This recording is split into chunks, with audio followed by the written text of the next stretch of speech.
Olá, gente! Então, essa semana nós vamos começar a unidade 3, a partir da página 19 do nosso livro 2, tá? Nós vamos falar, então, do cilindro, do cone e tronco de cone e esfera. Bom, o que é o cilindro de revolução? Eu tenho aqui alguns desenhinhos, só para vocês entenderem o que ele quis dizer com revolução. É quando eu pego, ó, o que quer dizer revolução? Quando eu pego uma figura plana e giro ela em torno de um eixo. Então, por exemplo, se eu pegar um retângulo e girar ele aqui em torno desse eixo, do lado maior aqui, o que vai nos dar? Vai nos dar um cilindro de revolução. É por isso que se chama, então, algumas figuras de revolução. Esse cilindro, então, ele vai ter, como se a gente pegasse uma folha, assim, em branco, né? Vou tentar fazer aqui. E abrisse, né? A planificação dele, então, vai ficar como se fosse uma folha. Aqui ele nos dá algumas... a apostila nos diz aqui algumas denominações, algumas nomenclaturas diferentes, né? Dos prismas, no caso. Então, aqui ele nos diz que o raio da base é um R maiúsculo. Ele está chamando de geratriz, o que é a altura do nosso cilindro, que é, no caso do cilindro, a geratriz e a altura são iguais. Aí depois nós vamos ver no cone que é diferente. Então, a área da base vai ser a área da circunferência ali, né, que forma a base, πr ao quadrado. A área lateral era isso que eu estava dizendo para vocês, ó. No momento que a gente planifica, que a gente abre o cilindro, o que vai acontecer? Então, eu vou ter dois círculos e a lateral vai ser o quê? Vai ser um retângulo. Só que o que vai ser a base desse retângulo? Vai ser o comprimento da circunferência. Como é que é dado o comprimento da circunferência? 2 vezes π vezes r, né? O cachupiri aquele. Então, e aí, o que vai ser a área lateral? Então, vai ser a base, 2πr, vezes a altura, que no caso aqui do cilindro vai ser a geratriz, tá? Então, por isso que ele dá ali 2π vezes r vezes g. A área total vai ser a soma da área lateral mais 2 vezes a área da base, né? Porque são duas bases circulares. E o volume, que nem a dos prismas, tá? A área da base vezes a altura. Bom, então vamos aqui para o primeiro exemplo, que nos diz que a área lateral de um cilindro circular reto é 150 π centímetros quadrados. Então, o que ele quis dizer com isso? Tá? Já vamos botar. A área lateral. O que é a área lateral? Como eu disse para vocês, vai ser base, que é 2 vezes π vezes r, vezes a geratriz, ali no nosso caso, ou a altura, a gente pode botar G ou H maiúsculo, não tem problema. Isso aqui vai ser igual a 150 π, tá? Então, daqui... Não, vamos deixar esse valor primeiro. Aí depois ele dá uma outra informação, que é a medida da altura do cilindro, aqui no caso, é o triplo do raio, tá? Da base, tá? Então, se o raio é R, a altura é 3R. Calcule o seu volume. Então, para calcular o volume, de novo, vamos botar a fórmula aqui, ó. É a área da base vezes a altura. Quem que vai ser a área da base? 2 πr ao quadrado vezes a altura do prisma. Então, o que está nos faltando aqui? No caso do π, vai ficar em função de π mesmo. Está nos faltando o raio e a altura. Eu só tenho essa relação aqui. E esse valor. Então, a partir dessa relação, ou do valor, eu vou tentar achar o raio para, consequentemente, achar a altura. Bom, o que nos diz ali no início dessa seção ali da apostila? Que no cilindro, a geratriz é igual à altura, né? Então, nessa fórmula aqui da área lateral, onde tem o G, é a mesma coisa que H. Então, eu posso dizer assim, ó, que 2 vezes π vezes r vezes h é igual a 150 π, tá?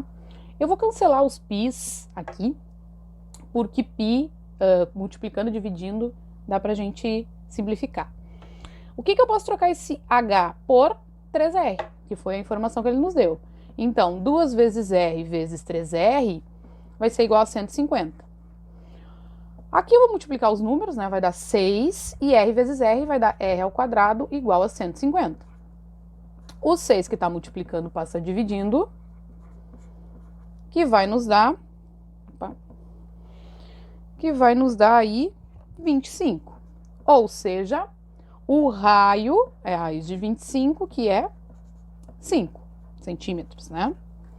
Então, o que eu disse para vocês? Lá para a fórmula do volume eu preciso do raio e da altura. Só que eu tenho essa informação aqui, ó, que a altura é 3 vezes o raio. Então, a altura vai ser 3 vezes, quanto que é o raio que eu acabei de achar? 5 centímetros.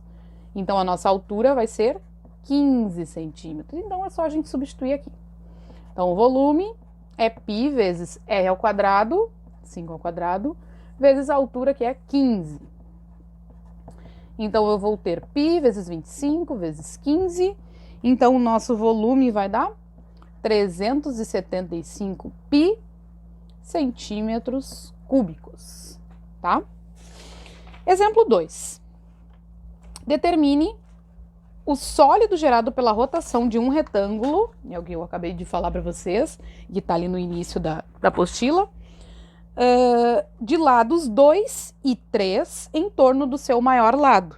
Então, ele tem lados 2 e 3, e ele vai girar em torno do seu maior lado. Então, é exatamente como está a figura aqui, tá?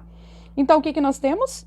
Nós temos um cilindro de revolução, e ele quer o volume. Mais uma vez, então, o volume é π r ao quadrado vezes h. O que eu tenho aqui de raio?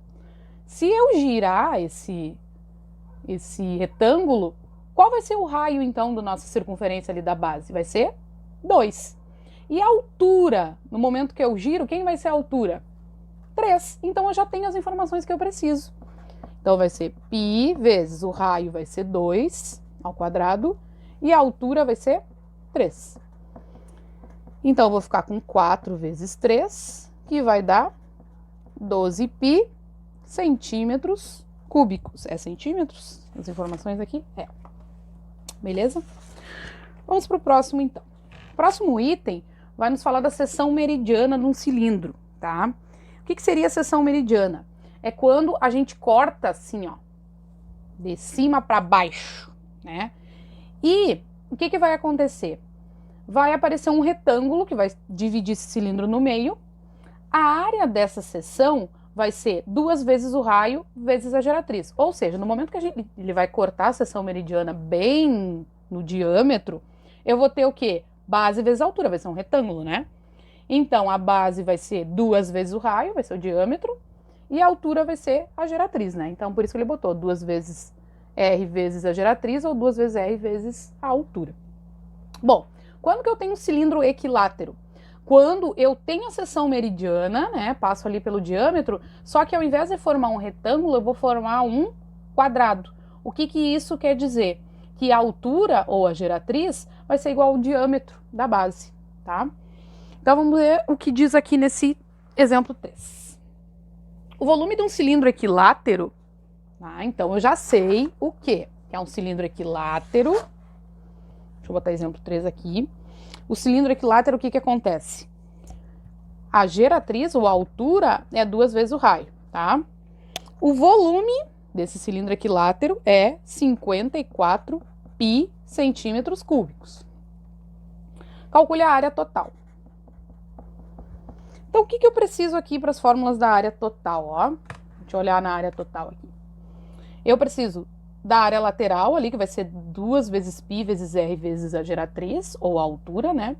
Mais 2 vezes π vezes r ao quadrado. Então, eu preciso do raio e da geratriz. Pelo volume, o que nós podemos achar, tá? Pela fórmula do volume. O que o volume é? Área da base, π vezes r ao quadrado, vezes a geratriz, ou a altura, né? Eu vou botar geratriz porque é o que ele está usando lá, tá? Então, aqui também é igual a g. Isso aqui vai ser 54, tá? Mesma coisa que o exemplo 1. Eu vou poder cortar os π's aqui. E o que eu vou poder usar? Que o G, né? Lá eu usava o H e aqui eu vou usar o G. Vai dar na mesma, tá? O G vale 2R. Lá era triplo, né? Aqui é o dobro, porque é um cilindro equilátero. Então, aonde tem o G, eu vou colocar 2R. Igual a 54. Então, multiplicando aqui, eu vou ficar com 2R ao cubo igual a 54. R ao cubo vai ser igual a 54 dividido por 2. R ao cubo vai ser igual a 27. R vai ser raiz cúbica de 27. Qual o número que ele vezes ele dá 27? 3, tá? Quem não souber, só decompor o 27 ali e agrupar de 3 em 3. Bom, qual vai ser a área total? A área total vai ser a área lateral, que é 2 vezes π vezes o raio vezes a geratriz, né? No nosso caso aqui. Mas qual vai ser 2 vezes a área da base, né? Então vai ser 2 vezes π vezes r ao quadrado. Vamos lá, vamos substituir as informações aqui. O que nós temos? Que a área total, então, vai ser 2 vezes π vezes r, que é 3, vezes g. Quem que é g? G é 2 vezes r, então o g vai ser 6, tá? Então, g é 6, mais 2 vezes π vezes r ao quadrado, então vai ser 3 ao quadrado. 2 vezes 3, 6, 6 vezes 6, 36π, mais 2 vezes 3 ao quadrado, 9, vai dar 18π. E 36 mais 18, nós vamos ficar com 54π centímetros ao quadrado, né? Centímetros quadrados, quase que eu boto no volume ali. Então, gente, deu o mesmo valor do volume, tá? Ó, a área total deu o mesmo valor do volume aqui nesse exemplo.